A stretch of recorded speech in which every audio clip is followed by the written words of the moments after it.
దేవుని నామమునకు మహిమ కలుగును గాక. హల్లెలూయా. కూడి ఉన్న మీ అందరికీ మన ప్రభువును రక్షకుడైన యేసుక్రీస్తు వారి నామములో మీ అందరికీ వందనాలు. దేవుడి గత దినములన్నీ నన్ను నా కుటుంబాన్ని తన స్థల భద్రపరుచుకుని కాపాడి ఈరోజు ఈ పునరుద్ధరణ ఆరాధనలో పాల్గొనే కృపను ధన్యతను ఆయన అనుగ్రహించి ఉన్నాడు. అందరం బట్టి దేవునికి మహిమ కలుగును గాక. హల్లెలూయా. శుక్రవారం నుంచి ఉపవాసాలు ఉంటున్నా. ఈరోజు ఇది 3వ దినమని ఈరోజు రాత్రితో నా ఉపవాసాలు ముగించబడతాయి.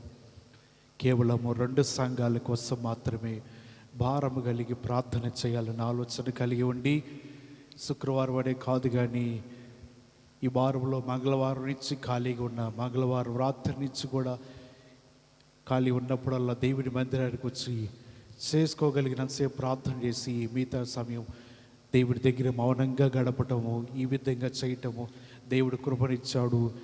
ఇలాగా ప్రార్థనలు చేస్తున్న సంఘము జీవింపబడాలి. సంఘములు ఇంకా నూతనాత్మలు తీసుకురావాలి. భారభరితమైన దేవుని పనిని చేయాలనే ఉద్దేశంతో ఈ 3వ దినం ఉపవాసాలు నేను చేస్తూ ఉన్నా. ఈరోజు రాత్రితో ఈ ఉపవాస ప్రార్థన ముగించబడతా ఉంటే ఇంకా నేను ఉపవాసాలు ఉండే దినములు అనేకములు దేవుడు నాకు అవకాశాలు ఇవ్వబోతూ ఉన్నాడు. ఎందుకంటే ఉపవాసాలు ఉంటే అటు ఇటు వెళ్ళటం, బయటికి వెళ్ళటం ఇష్టపడదు, బలహీనం అయిపోతూ ఉంటాం. ఉపవాసం ఉండాలంటే దేవుని మందిరంలో చాలా కాలం తర్వాత తీరిక దొరికింది. ఉపవాసంలో ఉన్న దేవుడితో గడిపా, దేవుడు మాట్లాడుతూ ఉన్నాడు, అద్భుతాలు చూస్తూనే ఉన్నాను. హల్లెలూయా. ఇక ముందు కూడా ఆయన పని కొరకు నిలబడి ఆయన పనిలో ఉంటూ ముందుకు కొనసాగుతుంటే దేవుడు ఎన్నడూ కూడా విడిచిపెట్టకుండా తన పని కొరకు ఆయన నిలబెట్టుకుంటాడని ఈ మాటలు బట్టి తెలియపరుస్తున్నాను. మంచిది, దేవుని వాక్యములకు వెళ్ళిపోదాం. అందరూ బైబిల్ గ్రంథాలు తెరిచినట్లయితే కీర్తన గ్రంథము 48వ కీర్తన, కీర్తన గ్రంథము 48వ కీర్తన 5వ వచనం చదవండి. వారు దాన్ని చూచిన వెంటనే ఆశ్చర్యపడిరి, భ్రమపడి త్వరగా వెళ్ళిపోయిరి. వాక్యం నిమిత్తమై చిన్న ప్రార్థన. మహాగరుడైన మా ప్రభువా, నీకు స్తోత్రాలు. ఈ ఉదయకాల సమయంలో ప్రభువా నిలబడి నేను జ్ఞాపకం చేసుకోండి.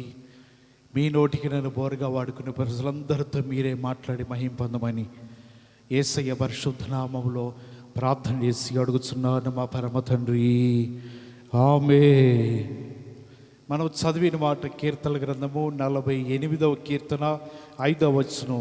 వారు దాన్ని చూచిన వెంటనే ఆశ్చర్యపడిరి, భ్రమపడి త్వరగా వెళ్ళిపోయిరి.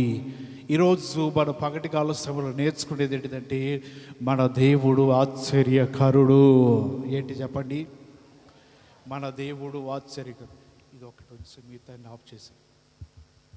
మన దేవుడు ఆశ్చర్యకరుడు. ఏ విధమైన ఆశ్చర్యకరుడు? ఇక్కడ రాయబడుతున్నది, రాజులు కూడి వచ్చి ఉన్నారు, అనేక మంది ఆ సమయంలో కనబడుతున్నారు. అటువంటి సమయంలో ఈ మన దేవుడైన వారు అక్కడ ఉండి ఆయన బట్టి, ఆయన చేస్తున్న అద్భుతములు బట్టి, ఎప్పుడైతే దేవుడు సర్వభూమికి రాజు అయి ఉన్నాడో వారందరూ సంతోషిస్తూ ఉన్న సమయంలో రాజులన్న వారు కొంతమంది కూడి వచ్చారు. వారందరూ కూడా కూడి వచ్చి మాట్లాడుతున్న మాట ఏ విధంగా ఉన్నదంటే, వారి ఆలోచనలు దేవునికి విరోధంగా ఉన్నాయి, వారి తలంపులు దేవునికి విరోధంగా ఉన్నాయి. దేవుడు ఆ సమయంలో చేసిన కార్యం కనబడుతున్నది. తూర్పు గాలిని లేపి తార్షీషు ఓడలను ఆయన పగలగొట్టి ఉన్నాడు. ఆయన ఎటువంటి వాడంటే సైన్యములకు అధిపతి అయిన దేవుడు. ఇటువంటి సందర్భం చూసిన వారందరూ కూడా అక్కడ వారు చెప్తున్నారు, ఆశ్చర్యపడి ఉన్నారు. రెండవది, భ్రమపడి త్వరగా వెళ్ళిపోతున్నారు. మనం ఆరాధించే దేవుని పేరు ఏంటిదంటే ఆశ్చర్యకరుడు. ఆయన ఎటువంటి కార్యములైనా అద్భుతములైనా మన కొరకు చేయగలిగిన శక్తిమంతుడై ఉన్నాడు. మనం చేయవలసినది ఏంటిదంటే ఆయన కొరకు నిలబడుతుండాలి. ఎవరైతే నిలబడుతూ ఉంటారో నీకు ఆశ్చర్యాన్ని కలిగించే కార్యాలు చేస్తాడు. హల్లెలూయా. నీ జీవితాన్ని బలపరిచే అద్భుతాలు చేస్తూ ఉంటాడు.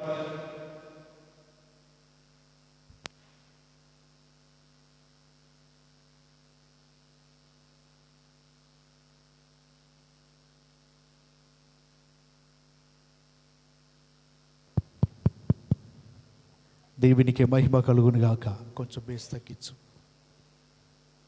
సౌండ్ పెట్టి బేస్ తగ్గించు.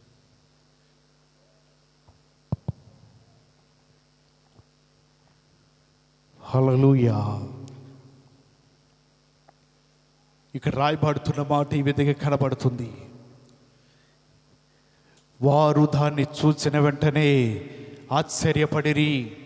ఆశ్చర్యపడటమే కాదు, భ్రమపడి వారు త్వరగా వెళ్ళిపోతూ ఉన్నారు. ఏ విధమైన ఆశ్చర్యపడుతున్నారంటే దేవుని కార్యములు వారు చూస్తున్నారు. ఇక మనం ఎదురుగా నిలబడలేము, మనకు విరోధంగా నిలబడలేము, దేవునికి విరోధంగా మనం ఏమీగో చేయలేము అని గ్రహించిన వారు ఆశ్చర్యపడుతున్నారు. ఆయన తూర్పు గాలిని లేవనెత్తుతూ ఉన్నాడు. అనేక విధమైన కార్యములు ప్రజల మధ్యన చేస్తూ ఉండగా వారందరూ కూడా చూసి ఆశ్చర్యపడుతున్నారు. ప్రజలను ఆశ్చర్యపరచడమే దేవుని పనై ఉన్నది. హల్లెలూయా. ఆయన చేసే కార్యములన్నీ కూడా విలువైనవి. ఆయన చేసే అద్భుతములన్నీ కూడా ప్రజలకు ఆశ్చర్యం కలిగిస్తూ ఉంటుంది. ఆయన చేసే కార్యములు చాలా శ్రేష్టమైనవని లేఖన భాగంలో రాయబడుతున్నది. ఆ కార్యములు ప్రతి క్షణము కూడా మనం జ్ఞాపకం ఉంచుకుంటూ దేవుని సన్నిధిలో ఆశ్చర్య కార్యములన్నిటి నిమిత్తమై మనం కీర్తించినట్లయితే దేవుడు దానిని బట్టి సంతోషిస్తూ ఉంటాడు. హల్లెలూయా. దేవుడు చేస్తున్న ప్రతి ఆశ్చర్యముని క్రైస్తవులైన మనము గమనించాలి. క్రైస్తవులైన మన జీవితాలు గుర్తుంచుకోవాలి.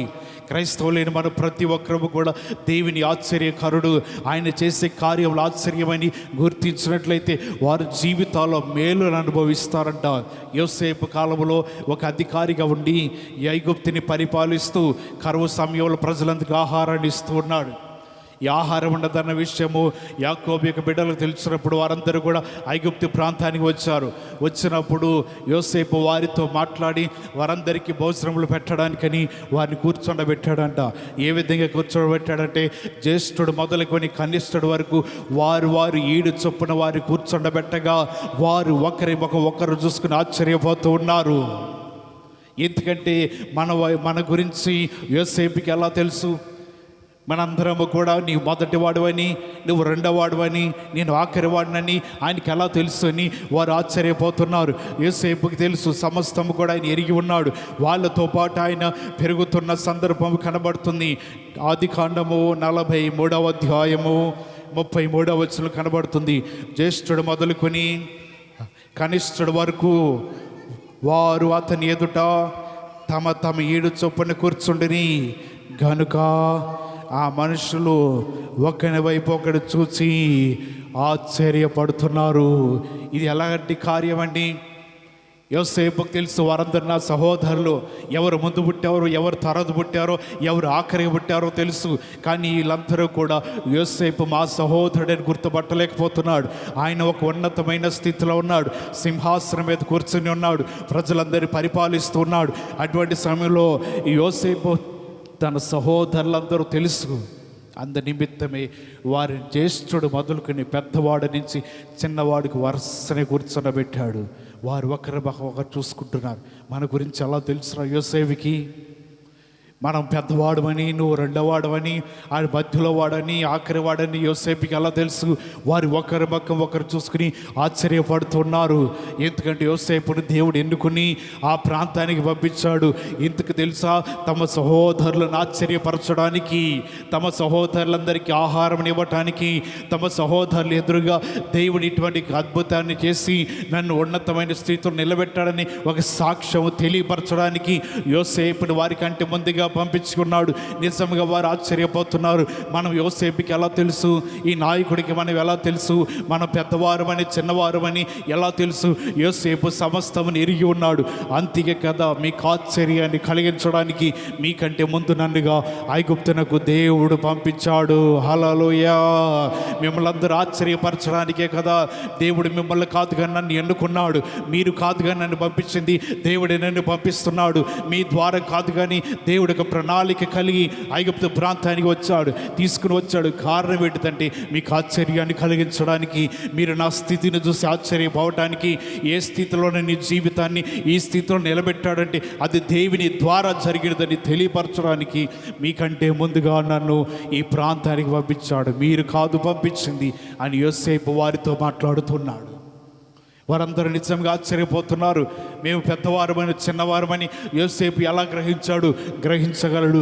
ఆయన ఆశ్చర్య కార్యములు చేయటానికి శక్తిమంతుడై ఉన్నాడని లేఖన భాగంలో రాయబడుతూ ఉన్నది. ఆయన చేసే అద్భుతాలన్నీ కూడా విలువైనవని లేఖన భాగంలో రాయబడుతున్నది.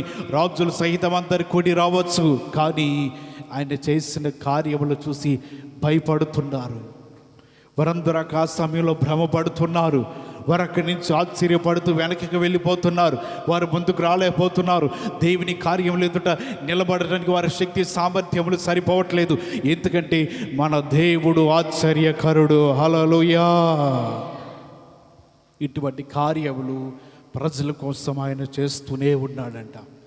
ఇటువంటి అద్భుతాలన్నీ కూడా ప్రజల కోసం, ప్రజలందరి కోసం ఆయన చేస్తూనే వారిని ఆశ్చర్యపరుస్తున్నారు. మనము ఎలాగ ఆశ్చర్యపరచాలి? మనం చేసే భక్తి ద్వారా, మనం చేస్తున్న ప్రార్థనల ద్వారా ప్రజలు కానీ, అన్య జనాంగం కానీ, తోటి వారి కానీ మనం చూసినప్పుడు ఆశ్చర్యపోవాలి. వీరి జీవితము, వీరి ప్రార్థన జీవితం అత్యధికంగా ఉన్నది. వీరి జీవితం అత్యధికంగా అభివృద్ధిపరచబడుతుంది. వీరి జీవితాలు అధికంగా వీరు ఆశ్చర్యపరిచే విధంగా భక్తి చేస్తున్నారు. వీరి ప్రార్థన ఈ విధంగా ఉన్నదని అనేక మంది మన గురించి సాక్ష్యం చెప్పినట్లయితే దేవుని ఎదుట విలువైన జీవితాలు ఉంటాయి. యేసు ప్రభువారు బాల్య దశలో తన తల్లిదండ్రులతో కలిసి యెరూషలేములో ఉన్న దేవాలయానికి వెళ్ళారు. వారు బలర్పించి మరలా తిరిగి వెళ్ళిపోతున్నారు. వారు ప్రయాణం చాలా దూరం సాగిపోయిన తర్వాత యేసు ప్రభువారు బాల్య దశలో ఉన్నాడు కాబట్టి వారితో లేడని గ్రహించారు. వారందరూ వెతుక్కుంటూ దేవాలయానికి వచ్చారు. ఆయన బోధకుల మధ్యన కూర్చుండి వారు అడుగుతున్న ప్రశ్నలకు సమాధానం చెప్తా ఉన్నాడు. బోధకుల మధ్యన కూర్చుండి వారిని పొడిని ప్రశ్నిస్తూ ఉన్నాడు. ఈ మాటలన్నీ ఎప్పుడైతే జరుగుతుండగా తల్లిదండ్రులు చూశారో వారు ఆశ్చర్యపోతున్నారు. లోకారాసిన సువార్త 2వ అధ్యాయము, లోకారాసిన సువార్త 2వ అధ్యాయము 47-48 వచనాలు మనం చదువుదాం. ఆయన మాటలు వినిన వారందరూ ఆయన ప్రజ్ఞకు వారందరూ విస్మయమందిరి.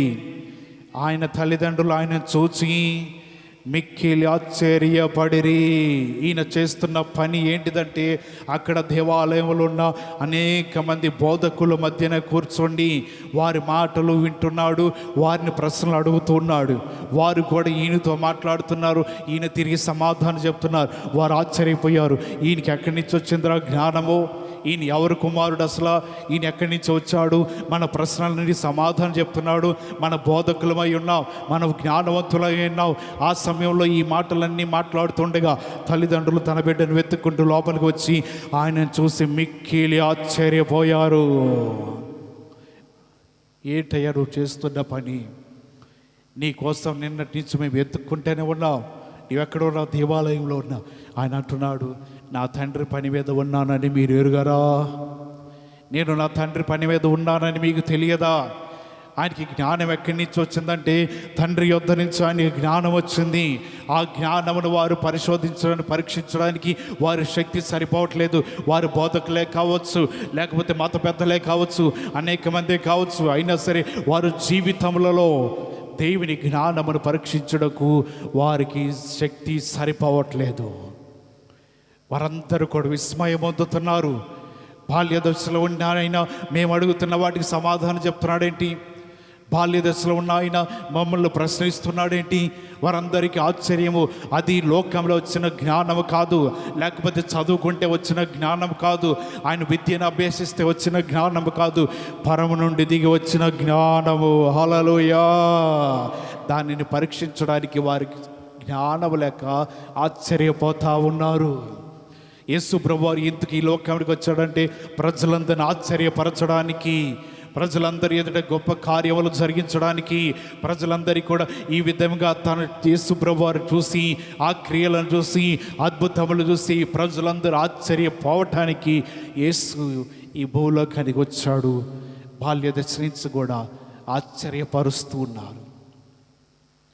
కొన్నిసార్లు లోకాల్లో మనం చూస్తూ ఉంటాం, పెద్దవారు లేకపోతే తలలు పండిపోయిన వారు మాట్లాడే మాటలు చిన్న వయసులో ఉన్న వారికి అర్థం కాబట్టి వారు మొత్తం సగం మాట్లాడతారు, దానికి ఏదో ఒక సామెత జోడిస్తారు, దాన్ని దీన్ని కలిపితే కానీ అర్థం కాదు. ఏది పాతకాలంలో ఉన్న మనుషులు కానీ పెద్దవారు కానీ మాట్లాడుతున్నప్పుడు ప్రతి మాటలో ఏదో ఒకటి సూక్తిని వారు చేరుస్తూనే ఉంటారు. అవి ఎవరికి పడితే వాళ్ళకి అర్థం కావు, చదువుకున్న వాడికి అసలు అర్థం కాదు. పల్లెటూరులో ఉన్న వాళ్ళకన్నా పెద్దవారు మాట్లాడే మాటలు అర్థమవుతాయి, వారు తలలు పండిపోయి ఉంటారు, వారికి అర్థమవుతాయి. లేకపోతే వ్యవసాయం చేసుకునే వాళ్ళకి అర్థమవుతాయి. కానీ ఎవరు పడితే వారు మాట్లాడే మాటలు వారికి అర్థం కావు. ఎందుకంటే వారు అనుభవంతో చెప్తారు, వారు స్వతహాగా తాము నేర్చుకున్నవి చెప్తారు. ఎక్కడో నేర్చుకుని వచ్చినవి కాదు, వారు నేర్చుకున్న నిజ జీవితంలో ఉన్న అనుభవాలు చెప్తారు, వారి కళ్ళతో చూసినవి చెప్తారు, వారు నేర్చుకున్నవి చెప్తూ ఉంటారు. అవి మహానుభావులు మాట్లాడే మాటలు ఎవరు పడితే వారికి అర్థం కావండి. వారు కూడా అదే వృత్తిలో ఉంటే అర్థమవుతాయి.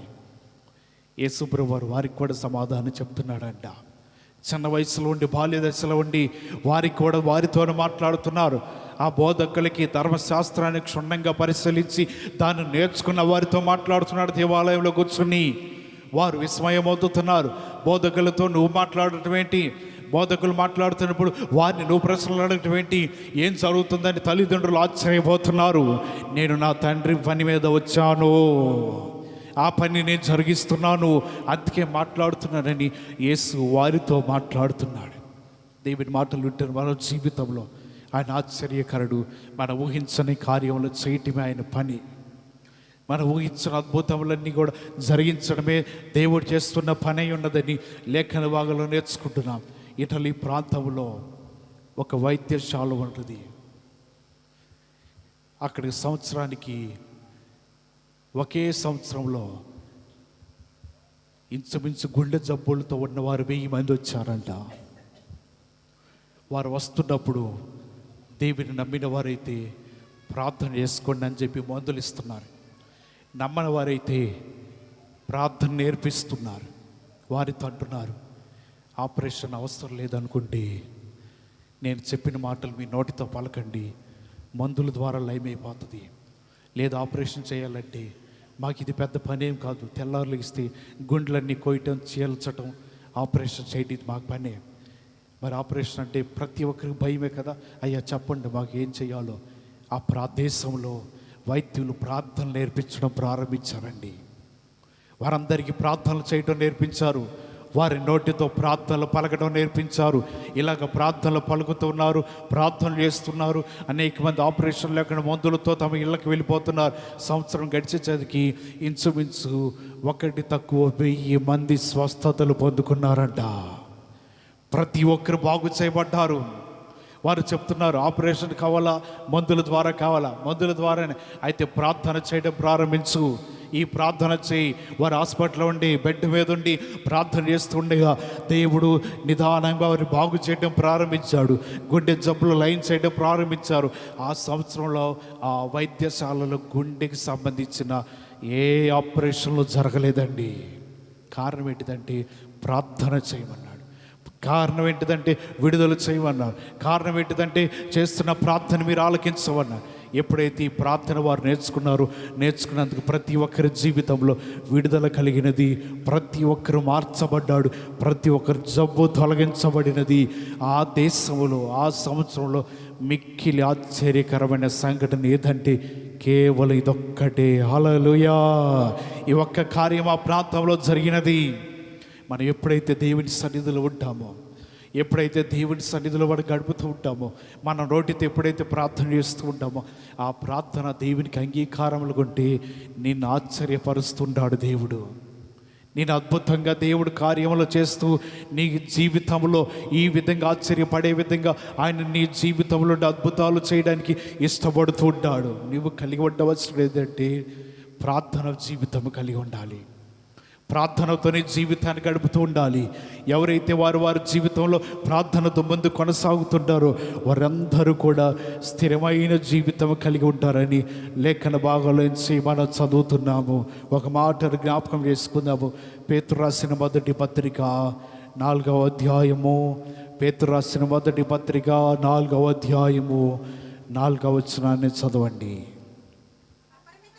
అపరిమితమైన దుర్వ్యాపారమునందు తమతో కూడా మీరు పరిగెత్తకపోయినందుకు వారు ఆశ్చర్యపడుచు మిమ్మను దూషించుచున్నారు. ఇక్కడ కనబడుతున్నది, వారు ఆశ్చర్యపడుతూ మిమ్మను దూషించుచున్నారు. ఎందుకంటే ఎవరితో పరిగెడతలేదంట నీవు? చెప్పండి, ఎవరితో పరిగెడతలేదు? చాలా ప్రాముఖ్యమైన మాట. చదివితే దానిలో లోతైన అర్థాలు ఉన్నాయి. ఎవరితో పరిగెడతలేదో రెండవ వచనం ఉన్నది, మనము పోకిరి చేష్టలను, దురాశలు, మద్యపానము, అల్లరితో కూడిన ఆటపాటలు, త్రాగుబోతులు, విందులు, చెయ్యదగిన విగ్రహ పూజలు మొదలైన వాటిని నడుచుకొనొచ్చు అన్యజనుల ఇష్టము నెరవేర్చుటకు గతించిన కాలము చాలు. దేని యందు నువ్వు పరిగెడతలేదంటే, ఇక్కడ చదివాము కదా ఈ మాటలు ఎందు కూడా నీవు పరిగెట్టకపోతే ప్రజలంట ఏం చేస్తారంట? దూషిస్తూ ఉంటారు. ప్రజలు మాతో పాటు నువ్వు ఎందుకు పరిగెడతలేదని ఆశ్చర్యపడుతూ మిమ్మల్ని దూషించగలరని పేతురు ఈ పత్రికలో రాస్తున్నాడు. ఎందుకంటే ఇప్పటివరకు మన జీవితాలు తప్పిపోయి ఉండవచ్చు, లోకంలో ఉండవచ్చు, దురాశలు కలిగి ఉండవచ్చు, లేకపోతే అల్లరితో కూడిన ఆటపాటలు ఉండవచ్చు, త్రాగుబోతులు విందు ఉండవచ్చు, చేయకూడని ఇవన్నీ కూడా మనం చేసి ఉండవచ్చు. పేతురు చెబుతున్నాడు, ఇవన్నీ కూడా చాలు.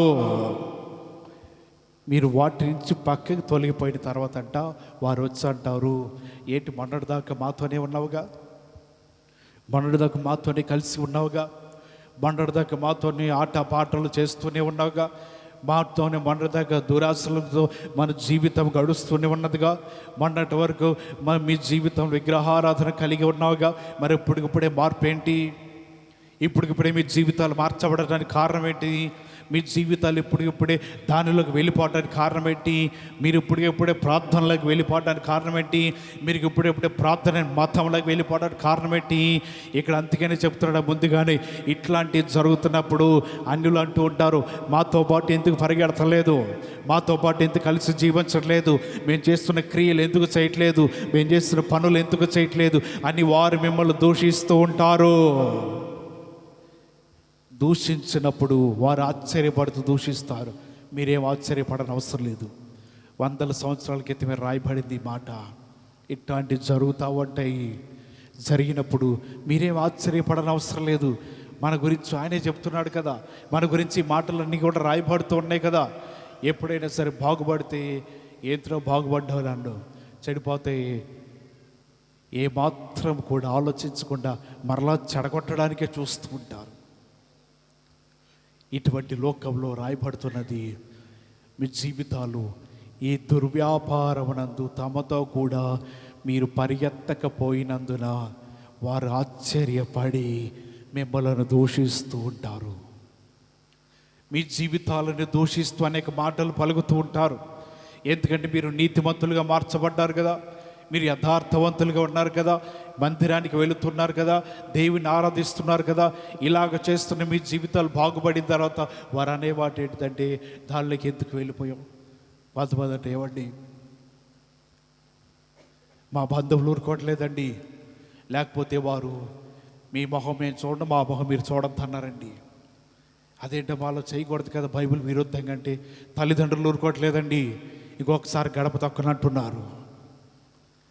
బైబిల్కి విరోధముగా అవి సిద్ధాంతాలు కాదు కాబట్టి మా రక్త సంబంధులు ఇంకొకసారి ఇంటిలో కూడా రావద్దు అంటున్నారండి. మా కులం నుంచి, మా మతం నుంచి మమ్మల్ని వెలివేస్తామంటున్నారండి. దేవుడు ఒక దినమున నీవెవరువో నేను ఎరుగని ఇక్కడి నుంచి పో అన్నాడంటే, బంధువులు వద్దకు వెళతావా? రక్త సంబంధులు ఎంతకు వెళతావా? స్నేహితులు ఎంతకు వెళతావా? మేము తెల్లారులెక్కితే మొహమొహాలు చూసుకోవాలి కదండి, తెల్లారులెక్కితే మళ్ళీ ఎదురు పడతాం కదండి, మొహం చల్లదేవని చెప్పి తప్పనిసరి పరిస్థితుల్లో ఈ పని చేయాల్సి వచ్చిందండి అని అంటూ ఉంటాం. ఒక్క దినం ఉన్నది, గుర్తుపెట్టుకో, తీర్పు దినం ఉన్నది. అయ్యా నా బంధువులు అలా అన్నారయ్యా, నా రక్త సముద్రం ఇలా ఉన్నారయ్యా, అందరిని బట్టి బైబిల్ ప్రక్కన పెట్టి మరొక దాన్ని నేను ఆరాధించానయ్యా, వారి చేష్టలని కలిగి ఉన్నానయ్యా, వారి సిద్ధాంతాలని కలిగి ఉన్నానయ్యా, వారి ఆచారాలను పాటించానయ్యా అని కలిగి ఉంటే నిత్య నరకాగ్నిలో పో అని దేవుడు ఒక మాట చెప్పాడంటే, ఏడుపును పండ్లు కొరుకుటయో అన్నీ కూడా అక్కడ ఉంటాయంట. వారు దూషిస్తున్నారండి, వారు నానా మాటలు అంటున్నారు, రాత్రి నుంచి ఒకటే గొడవండి. అందుకనే ఇవన్నీ కూడా పాటించక తప్పలేదు. నువ్వు పాటించవచ్చు. దేవుడు ముందుగానే చెప్పాడు మన గురించి. ఇవన్నీ కూడా జరుగుతున్నప్పుడు ప్రజలు ఆశ్చర్యపోయి దూషిస్తూ ఉంటారు. ప్రజలందరూ ఆశ్చర్యపోయి అనేక మాటలు పలుకుతూ ఉంటారు. ప్రజలు నీ మీద నిందలు వేస్తూ ఉంటారు. ఎందుకంటే నువ్వు మారిపోయావు కదా, నీ జీవితాన్ని మార్చుకుంటున్నావు కదా, నీ జీవితాన్ని వేరే దానిలో తీసుకుని వస్తున్నావు కదా, నీ జీవితాన్ని పాత జీవితాన్ని విడిచిపెట్టావు కదా, లోక సంబంధమైన విడిచిపెట్టావు కదా. విడిచిపెడుతున్నప్పుడు అంట గిట్టని వారు చేసే పని ఏంటంటే దూషిస్తూ ఉంటారు. దూషించిన, హేళన చేసిన, నిందలు వేసిన, ఏది చేసినా నువ్వు ఆశ్చర్యపడనవసరంలా. ముందుగానే ఉన్నది. ఎవరు దూషించినా లేకపోతే నిందలు వేసిన చెప్పవలసిన ఏంటిదంటే మీరు ఆ మాటలు అంటారని దేవుడు మా లేఖనాల్లో ముందుగానే రాశాడు. మీరు దూషిస్తారని మా లేఖనాల్లో కొన్ని వందల సంవత్సరాల క్రితమే రాశాడు. మేము వాటిలోంచి వీటిలోకి వచ్చినప్పుడు, దేవునిలోకి వచ్చినప్పుడు మీరు ఎందుకు మాతో పాటు ఉండట్లేదు, మా దానిలో నువ్వు ఎందుకు పాల్గొనట్లేదు అని దూషిస్తారు. అబ్బో, మా లేఖనాలు ఎప్పుడో రాశాడు దేవుడు. అనంత జ్ఞాని ఆయన. ఆశ్చర్యపరిచే మాటలంటివేనండి. మా లేఖనాలు ఎప్పుడో రాయబడి ఉన్నది. మీరు దూషిస్తారని తెలుసు, నిందలు వేస్తారని తెలుసు, అపహాసం చేస్తారని తెలుసు, మీరు ఎందుకు పాల్గొనట్లేదు అంటారని తెలుసు. దూషించిన మేమెందుకు ఆశ్చర్యపడాలి? రాసే ఉంది కదా మాటలు. వారి స్వభావం ఇదే అని రాసి ఉంది కదా, వారి తలంపులు ఇదే రాసి ఉంది కదా, వారి జీవిత విధానం ఇదే అని రాసి ఉంది కదా. ఇలా రాసిన మేమెందుకు ఆశ్చర్యపోవాలి? ఏం ఆశ్చర్యపడనవసరం లేదు. రాయబడిన మాటలన్నీ కూడా దేవుడు భవిష్యత్ కాలంలో జరగబోయే ప్రతి విషయాలు కూడా దేవుడు మా కొరకు లేఖనంలో రాసి ఉంచాడు. ఆశ్చర్యపడనవసరం లేదు. దూషించినా ఏమి చేసినా వాటన్నిటినీ మనం అనుభవించినట్లయితే మన జీవితానికి అదే గొప్ప సంతోషం అనే లేఖన భాగంలో రాయబడుతున్నది. సంసోను యొక్క తల్లిదండ్రులు దేవుని దూత మాట్లాడుతున్నప్పుడు వారు వింటున్నారంట. ఆ దూత చెప్తున్న మాటలు ఆలకిస్తున్నారు. ఏ విధంగా పెంచాలి, ఏ విధంగా ఉంచాలని. ఈ విధంగా ఉన్నప్పుడు సంసోను అంటున్నాడు, నేను వెళ్ళి ఒక మేకపిల్లను తీసుకుని వధించుకుని దాన్ని తీసుకువస్తా, మాంసమును ఇక్కడే ఉండు అని దేవదూతను ఆజ్ఞాపించాడు. ఆ దేవదూతను తీసుకురా, కానీ నేను మాత్రం తినను అని దేవదూత చెప్పింది. అలాగే తీసుకొచ్చాడు. ఆ బలిపీఠం మీద మాంసం పెట్టాడు. దేవుని దూత దానిని దహించవేస్తుంది. మంటలు లేస్తా ఉన్నాయి మాంసంలో నుంచి. ఆ మాంసం అంతా కూడా కాలిపోతా ఉన్నది. దానిలో నుంచి దేవదూత అగ్ని జ్వాలలో నుంచి అది ఆరోహణమై వెళ్ళిపోయిందంట. హల్లెలూయా. ఈ సందర్భం చూసిన మనోహ తన భార్య ఆశ్చర్యపోతున్నారు. అగ్ని జ్వాలల నుంచి దూత పైకి వెళ్ళిపోయినది. అగ్ని జ్వాలల నుంచి దూత ఆరోహణమై వెళ్ళిపోయినది. ఇది నిజంగా అద్భుతం అని చెప్పి వారు ఆశ్చర్యపోతున్న సందర్భం రాయబడి ఉన్నది. న్యాయాధిపతుల గ్రంథము 13వ అధ్యాయము, న్యాయాధిపతుల గ్రంథము 13వ అధ్యాయము 19వ వచనం చదవండి. అంతటా మనోహ నైవేద్యముగా ఒక మేకపిల్లను తీసుకొని ఒక రాతి మీద యెహోవాకు అర్పించెను. మనోహయు అతని భార్యయు చూచుచుండగా ఆ దూత ఒక ఆశ్చర్య కార్యము చేసెను. ఎట్లనగా జ్వాలలు బలిపీఠం మీద నుండి ఆకాశమునకు లేచుచుండగా యెహోవా దూత బలిపీఠం మీదనున్న ఆ జ్వాలలలో పరమునకు ఆరోహణమాయెను. ఇక్కడ రాయబడుతున్న మాట ఆశ్చర్యకార్యము దూత చేసినది. ఏంటిది ఆశ్చర్యకార్యం అంటే జ్వాలలు లేస్తూ ఉన్నాయి, అగ్ని జ్వాలలు మండుతూ ఉన్నాయి. దానిలోంచి దేవదూత పరమునకు ఆరోహణమైపోయినదంట. ఆశ్చర్యపోతున్నారు. దేవదూత మనతో మాట్లాడిన దూత మళ్ళీ ఆకాశానికి వెళ్ళిపోయింది. మనం బ్రతుకుతామంటావా? మనం బ్రతకగలమా? మన ప్రాణములు తొండగలమా? మనం బ్రతికించడానికేగా దేవుని దూత మనతో మాట్లాడినది. మన బ్రతికి ఉండటానికే కదా దేవుని దూత మన యొద్దకు వచ్చింది. మన బ్రతికి ఉండటానికే కదా అర్పణను స్వీకరించింది. మన బ్రతికి ఉండటానికే కదా పుట్టబో బిడ్డను ఎలా పెంచాలో మాట్లాడింది అని గ్రహించి వీరు ఆశ్చర్యపోతున్నారు. అగ్ని జ్వాలలో నుంచి దేవదూత ఆకాశమునికి ఎక్కి వెళ్ళిపోతా ఉన్నది. హల్లెలూయా. ఆకాశమునికి చేర్చబడుతూ ఉన్నది. దేవుని మాటలు వింటేనే మనము నేర్చుకోవాల్సినది ఏంటిదంటే దేవుడు ఆశ్చర్యపరుస్తూ ఉంటాడు. ఆయన ఆశ్చర్య కార్యములు చేయడానికి ఇష్టపడుతూ ఉంటాడు. మనము కూడా దేవుని ఆశ్చర్యపరిచే భక్తి చేయాలి. దేవుడి దగ్గర మనం ఆశ్చర్యపరిచే ప్రార్థన చేస్తూ ఉండాలి. గంటల కొలది దేవుడితో మనం గడుపుతూ ఉండాలి. ఎవరైతే ఈ విధంగా చేస్తూ ఉంటారో, ఎవరు ప్రార్థన అయితే దేవుడు ఆలకిస్తూ ఉంటాడో, వారి ప్రార్థనకు తగిన జవాబు దేవుడు ప్రతి క్షణము కూడా ఆయన అనుగ్రహిస్తూనే ఉంటాడు. ఆ విధంగా మీరు ప్రార్థనతో ముందు కొనసాగాలని లేఖన భాగంలో రాయబడుతున్నది.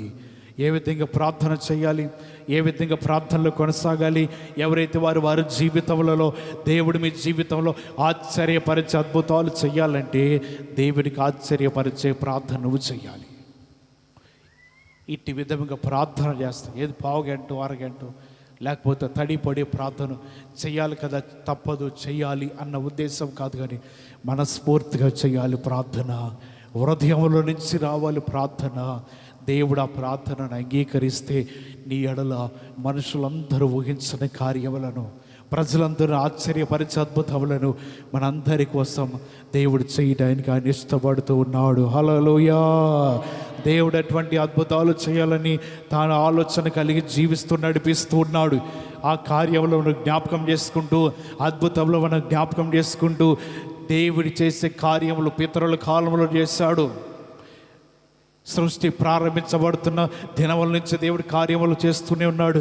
వాటిని జ్ఞాపకం ఉంచుకుంటే, వాటిని గుర్తు తెచ్చుకుంటే మిక్కిలి ఆశ్చర్యం మన జీవితాలకి కలుగుతుందంట. హల్లెలూయా. యేసు ప్రభువారు ప్రజలందరికీ కొద్ది మాటలు వారికి బోధిస్తూ ఉన్నాడు. ఏమని బోధిస్తున్నాడు? ఫలింపని ప్రతి చెట్టు నరికి వేయబడి అగ్నిలో వేయబడును అని బోధిస్తున్నగా వారు వింటున్నారు. తర్వాత చెప్తున్నాడు, ప్రభువా ప్రభువా అని పిలిచేవాడు కాదు, కానీ నా చిత్తమును నెరవేర్చువాడే పరలోక రాజ్యంలో ప్రవేశిస్తాడంట. మూడవదిగా ఆయన చెప్తున్నాడు, బండ మీద మీ జీవితాలు కట్టుకోండి. వానలు వచ్చిన, వరదలు వచ్చిన, తుఫాన్లు వచ్చిన, గాలి వీచినను ఇక మీరు కదిలింపబడరు అని మాటలు చెప్తుంటే వారు విన్నారు. విని చివరికి ఆ మాటలన్నీ కూడా వారి జీవితానికి ఆశ్చర్యాన్ని కలిగించిందంట. హల్లెలూయా. ఏ విధమైన ఆశ్చర్యం కలిగించిందంటే ఇక్కడ రాయబడుతున్నది, యేసు మాటలు చెప్పి ముగించినప్పుడు జన సమూహములు ఆయన బోధకు ఆశ్చర్యపడుచుండిరి.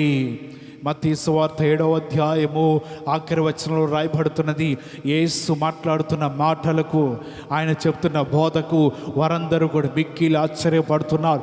ఎందుకంటే ఇటువంటి బోధన మేము ఎప్పుడు వినలేదు కదా, ఇటువంటి మాటలు ఎప్పుడు కూడా మేము ఆలకించలేదు.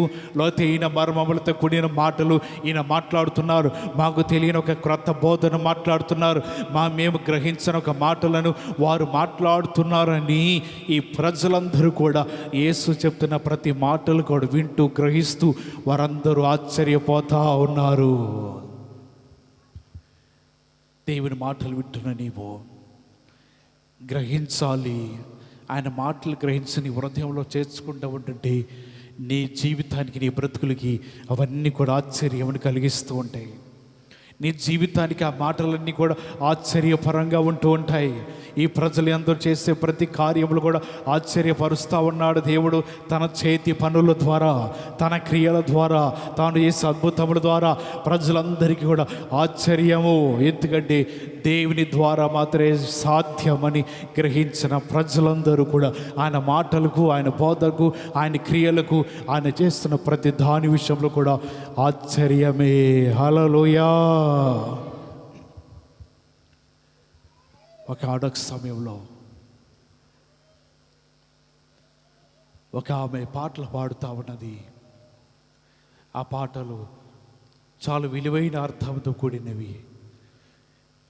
ఆ రోజు వచ్చిన దైవ సేవకుడు పాట విని ఆశ్చర్యపోతూ ఆమెను ప్రశ్నించాడు, అయ్యా పాటలు పాడుతున్నాను, మీటింగ్లు అన్నాళ్ళు మీ పాటలకి వెళ్తూ ఉంటా. ఆయన అన్నాడు, మారు మనసు పొందావా అన్నాడు. లేదయ్యా. మరి మారు మనసు పొందకపోతే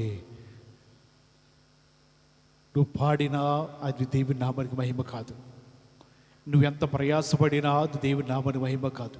కాబట్టి నువ్వేం చేయాలంటే పాటలు పాడాలి అంటే ముందలు మారు మనసు పొందు అన్నాడు. ఈమె జీవితం అంటాం ఆపకుండా ఆయన పెద్ద ఆయన కాబట్టి దయచేసి 4-5 మాటలు అన్నాడు. నాకు కోపం వచ్చేసింది. ఇంటికి పోయినది కోపంతో అనుకుంది, నన్ను ఎందుకు అనాలి, నేను పాటలు పాడేవాడు, నేను పాటలు పాడుతూ ఈ విధంగా నా జీవన విధానాన్ని కొనసాగిస్తుంటే ఆయన దానిలోకి రమ్మంటున్నాడు, ప్రార్థనకు రమ్మంటున్నాడు, మందిరానికి రమ్మంటున్నాడు, బాప్టిజం పొందమంటున్నాడు. ఇవన్నీ నాకు ఎందుకని అసహించుకుని తిట్టుకుని పడుకూడదంట. కళ్ళు మూసుకుంటూ ఉంటే నిద్ర రావట్లా. దైవజనుడి మాటలు చెవులో మళ్ళీ మోగుతూ ఉన్నాయి, దైవజనుడి మాటలు గుర్తొస్తూ ఉన్నాయి. అయినా సరే ఎలాగోలా బలవంతంగా కళ్ళు మూసుకుంటే మళ్ళీ దైవజనుడు ఎదురుగా కనబడుతున్నాడంట. అసలు ఏం చేయాలో తెలియట్లా, తన జీవితం ఎలా నడుచుకోవాలో తెలియట్లేదు. ఆమె అనుకుంది, ఇంతకాలం నేను జీవించిన జీవితం వ్యర్థమా, ఇంతకాలం నేను నడిచిన నడక వ్యర్థమా, ఇంతకాలం నా జీవిత విధానం అంతా కూడా దేవునికి విరోధంగా కనబడుతుందా, దేవునికి ఇష్టం లేని జీవితంగా కనబడుతుందా, నిజంగా నేను చేసిన క్రియలు నచ్చలేదేమంటే ఇంతకాలం కూడా నా జీవితం వ్యర్థంగా గడిపాను, ఇంతకాలం నా జీవితంలో పాటలు పాడుతున్నాను అనుకున్నాను, కానీ ఇదంతా కూడా వ్యర్థమైన జీవితం అని గ్రహించి రాత్రికాల సమయంలో ఆమె లేచి కూర్చొని ఒక పేపర్ పెన్ను పట్టుకుని పాట రాస్తున్నది. నాకు స్వరము ఉన్నంత వరకు పాడలేదు నీ గీతముల్, నాకు స్వరము ఉన్నంత వరకు పాడలేదు నీ గీతముల్, స్వరమంతా పోయాక, స్వరమంతా పోయాక పాడాలని ఉంది నీ గీతముల్, వినిపించుచున్నది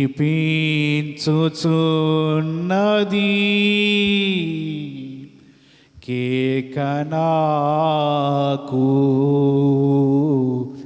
ఒక కేకనాకు. అప్పుడు అవనుకుంది, స్వరం ఉన్నంత వరకు కూడా నేను పాడుతున్నాను అన్నాను, కానీ వ్యర్థమే. నా స్వరము పోకముందే దేవునిలోకి పరిపూర్ణ రక్షణలోకి రావాలి, స్వరము పోకముందే దేవుని నమ్ముకోవాలి అని ఆమె జీవితాన్ని మార్చుకొని అప్పటి నుంచి దేవుని కొరకు ఆమె స్వరమునిచ్చింది. దేవుని కోసం కీర్తిస్తూ ఉన్నది, దేవుని మహిమపరుస్తూ ఉన్నది. సేవకుడి దగ్గరికి వెళ్ళి, క్షమించండి అయ్యా, రాత్రి కాల సమయంలో మీద కోపడ్డాను, తిట్టుకున్నాను, కానీ రాత్రి కాల సమయంలో అర్ధరాత్రి నాకు నిద్ర రాక పేపర్ పెన్ను పట్టుకుంటే దేవుడి పాటనిస్తున్నాడు, రాస్తున్నానయ్యా. నిజంగా నా జీవితాన్ని మార్చుకున్నాను, మారు మనసు పొంది దేవుని పని కొరకు నేను నిలబడతాను. హల్లెలూయా. ఆమె జీవితం ఆశ్చర్యపరిచే క్రియలు చేస్తుంది. ప్రజలందరూ కూడా ఆమె చూసి ఆశ్చర్యపోతున్నారు. ఈమె జీవితం ఇలా మారిపోయినది, ఈమె బ్రతికేంటి ఇలా మారిపోయినది, ఇంతకుముందు ఈమె జీవితం ఇలా లేదు కదా, ఈమె జీవితం లోకపరంగా జీవిస్తుంది, కానీ ఈమె జీవితము ఒక రాత్రిలోనే మార్పు చెందింది, నీతిమంతురాలుగా తీర్చబడింది, యథార్థవంతురాలుగా తీర్చబడింది. కారణం ఏంటిదంటే దేవుడు ఆశ్చర్యపరచగలడు మన ద్వారా. ఆమె ద్వారా ఆశ్చర్యం కలిగించాడంటే దేవుడు అక్కడున్న ప్రజలందరికీ కూడా. దేవుడి మాటలు వింటున్న మనం ఆశ్చర్యపరిచే దేవుడు మన దేవుడై ఉన్నాడు. నీవు కూడా ప్రజలందరికీ ఆశ్చర్యం కలిగించే భక్తిని చేయాలి, ప్రార్థన చేయాలి. దేవుడిలో కొనసాగితే నీ జీవితం శ్రేష్టమైనదని వాక్యభాగం తెలియపరచబడుతుంది. ఆఖరి మాట చెప్పి నేను ముగిస్తాను. ప్రసంగి గ్రంథము 4వ అధ్యాయము, ప్రసంగి గ్రంథము 4వ అధ్యాయం 5వ అధ్యాయం, క్షమించడం 5వ అధ్యాయము 8వ వచనం చదవండి.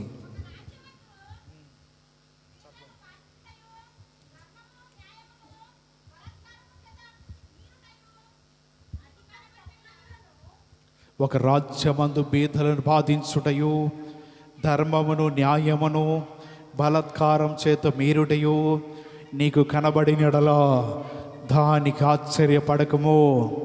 అధికారం నొందిన వారి మీద మరి ఎక్కువ అధికారం నందువారున్నారు, మరియు మరి ఎక్కువైన అధికారం నొందినవాడు వారికి పైగా ఉన్నాడు.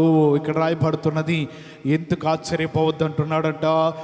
ఒక రాజు బీదలను బాధించుటయు, ధర్మమును న్యాయమును బలత్కారముగా మీరుటయు నీకు కనబడిన యెడల దానికి నువ్వు ఆశ్చర్యపడని అవసరం లేదు. మన జీవితంలో నేర్చుకోవాలి.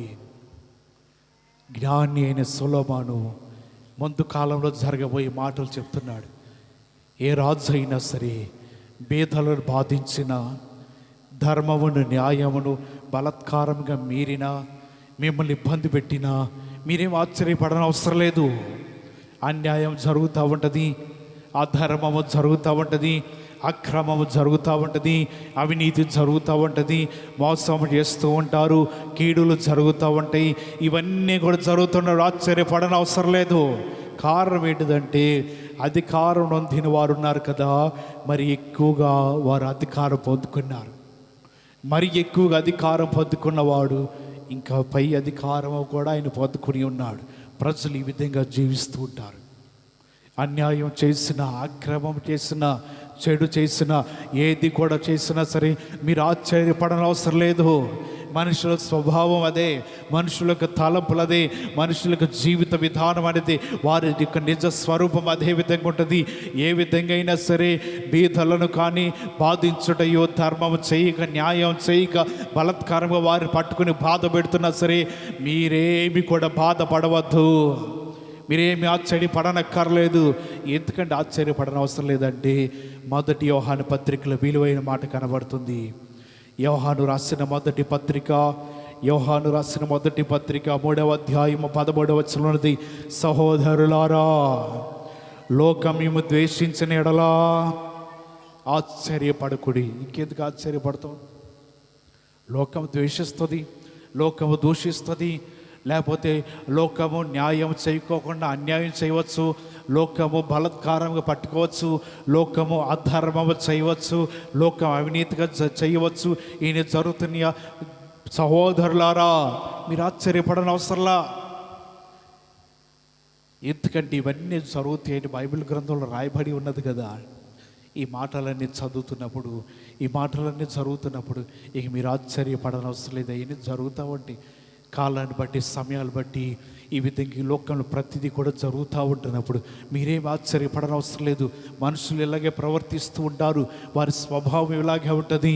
వారు ఏ విధంగా నడుచుకున్నా లోకంని ద్వేషించిన ఎడలా నీవైతే ఆశ్చర్యపడని అవసరం లేదు, నీవు ఆశ్చర్యపోవడం అవసరం లేదు. ధైర్యము తెచ్చుకో. ఒకటే అనుకోవాలి, నేను నా దేవుని దగ్గర ఆయన ఆశ్చర్యపరిచే భక్తి చేయాలి. నా దేవుని ఎదుటను, ప్రజలందరి ఎదుటను భక్తులు మరియు ఎక్కువగా కొనసాగుతూ ఉండాలి, ప్రార్థనలు ఎక్కువగా కొనసాగుతుండాలి, నా జీవితాన్ని విలువైన జీవితంగా గడుపుతూ ఉండాలి. ఎవరైతే ఇలా చేస్తూ ఉంటారో ఒకవేళ అదే సమయంలో లోకమును ద్వేషించవచ్చు, లోకం మీ జీవితాలు బాధ పెట్టవచ్చు, మిమ్మల్ని హింసించవచ్చు. ఏది జరిగినా, ఏది చేసినా, ఏది ఉన్నా సరే, లేకపోతే అన్య జనాంగము మీ జీవితాలు దూషించవచ్చు. ఎందుకు మమ్మల్ని అనుసరించట్లేదని ఏది అయినా సరే మీరు ఆశ్చర్యపోవడం అవసరం లేదు. ఇవన్నీ కూడా జరగాలి, జరుగుతూ ఉంటాయి. మనం మాత్రము ఆశ్చర్యమైన భక్తి చేస్తూ దేవుని ద్వారా మనం యాత్రలో కొనసాగుతూ వెళ్ళిపోతే అది నీ జీవితానికి శ్రేష్టమని ఈ వాక్య భాగం ద్వారా తెలియపరుస్తూ నా మాటలు ముగిస్తున్న ఈ మాటలు దేవుడి మీ హృదయంలో బలపరచును గాక. అందులో తలలోంచండి, ప్రార్థన చేసుకుందాం. దేవుడు మాట్లాడిన ప్రతి మాటలు గుర్తుంచుకుందాం. ప్రభువా, ఆశ్చర్య కార్యములు నువ్వు చేయగలవు. బోధకులందరినీ మాటలకు ఆశ్చర్యపోతూ ఉన్నారు. అనేక మంది దేవాలయంలో ఉన్న పెద్దలందరూ కూడా ఈ మాటలకు ఆశ్చర్యపోతూ ఉన్నారు. ఎందుకనగా రాయబడుతున్నది కదా, ఆయన ప్రజ్ఞకు, ఆయన తెలివికి వారందరూ ఆశ్చర్యపడుతున్నారు. ఈ తెలివి లోకంలో దొరికిందా అండి? లేదు. ఇది ప్రజల యొద్ద నుంచి వచ్చేదా? కాదు. ప్రజల ద్వారా కలిగేది కాదు. ఇది దేవుని యొద్ద నుంచి వచ్చే జ్ఞానము. లోకంలో ఎక్కడ దొరకని జ్ఞానము దేవుని యొద్దను. రెండవది దేవుని లేఖనాల్లో ఉన్నాయి. ప్రజలు పరిశోధించి తెలుసుకుంటారేమో. నా దేవుడు చెప్తున్న మాటలు మనం విన్నాం కదా. పేతురు రాసిన పత్రికలో అన్యులు మిమ్మల్ని ద్వేషిస్తారని ముందుగానే చెప్పాడు. అవి జరుగుతూ ఉన్నాయి ప్రతి ఒక్కరి జీవితాల్లో, ప్రతి ఒక్కరి ఇండ్లలో, ప్రతి ఒక్కరి కుటుంబాల్లో జరుగుతూనే ఉన్నాయి. దేవుడు ముందుగా చెప్పాడు. జ్ఞానంతో కూడిన రాసిన మాట అది. ప్రసంగి గ్రంథాలు జరుగుతున్నాయి. రాజులు, నాయకులు బలాత్కారంగా పట్టుకోవచ్చు, ధర్మము చేయకపోవచ్చు, న్యాయం చేయకపోవచ్చు. మీరేమి ఆశ్చర్యపడనవసరం లేదు, వాళ్ళ అధికారం పొందుకొని ఉన్నారంట అని రాయబడుతున్న మాటలు. కాబట్టి ఈ మాట జ్ఞానంతో కూడిన రాసిన మాట కాదా? ఈ మాట ప్రజలు చెప్తే రాసిన మాట కాదు, దేవుని యొద్ద నుంచి వచ్చిన మాటను. ఇంకా చెప్తున్నాడు, సహోదరులారా, లోకం మిమ్మల్ని ద్వేషించినా మీరేమి ఆశ్చర్యపడనవసరం లేదు. లోకం ద్వేషిస్తుంది, నిందలు వేస్తుంది, ఎన్నో బాధలు పెడుతుంది. అయినా సరే ధైర్యంగా ఉండండి. కాలాన్ని బట్టి ప్రజలు నడుస్తున్నారు, కానీ లేఖనం అలా కాదు. లేఖనం బట్టి మనం నడుచుకోవాలి. లేఖనం వల్ల నడిపిస్తూ ఉంటుంది. భవిష్యత్తు కాలంలో జరగబోయే ప్రతి మాటలు కూడా లేఖనాల్లో రాయబడి ఉన్నాయి. మర్మములతో కూడిన గ్రంథం ఇది. దేవుని రాకడ వచ్చే వరకు ఏ ఏ సందర్భాలు ఏమేమి జరుగుతాయో, ఆయన రాకడ ఎలా ఉండబోతుందో దీనిలో రాయబడి ఉన్నాయి. ఈ మాటలు చదువుతుంటే ఆశ్చర్యం కలుగుతూ ఉంటుంది. ఇప్పుడు మాటలు అప్పటి కాలంలో ఎలా రాశారండి? ఇప్పటి మాటలు అప్పటి కాలంలో భక్తులకి ఎలా తెలిసింది? ప్రవక్తలకు ఎలా తెలిసింది? దేవునికి ఎలా తెలిసింది? అయ్యే మాటలు ఆశ్చర్యాన్ని కలిగించేది. రాబో కాలాన్ని ప్రజలు గుర్తిస్తారేమో, కానీ దేవుడు కాలం రాకముందే రాసి ఉంచాడు ప్రతి మాటలు. ఇవన్నీ కూడా వస్తాయి మీ మీదకి. ప్రజలు దూషిస్తూ ఉంటారు, ద్వేషిస్తూ ఉంటారు, అయినా ఆశ్చర్యపోవసరం లేదు. ఇవన్నీ జరుగుతాయి. కానీ దేవుని యొద్ద ఉండ మనము ఆశ్చర్యకరంగా దేవుళ్ళు ఎదుగుతూ ఉండాలి. ఆశ్చర్యకరంగా దేవునితో మనం గడుపుతూ ఉండాలి. ఆశ్చర్యకరంగా మన జీవితాలు మార్చుకోవాలి. ఎప్పుడైతే మార్పు చెందుతూ ఉంటాయో ప్రజలు చూసి ఆశ్చర్యపోతూ ఉంటారు.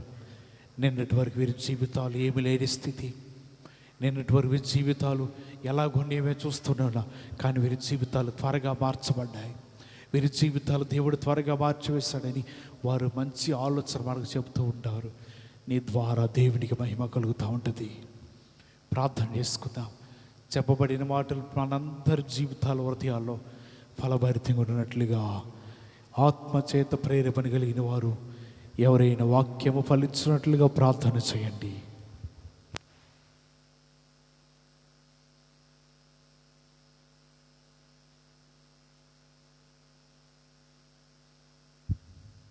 చేయాలి ప్రార్థన త్వరగా.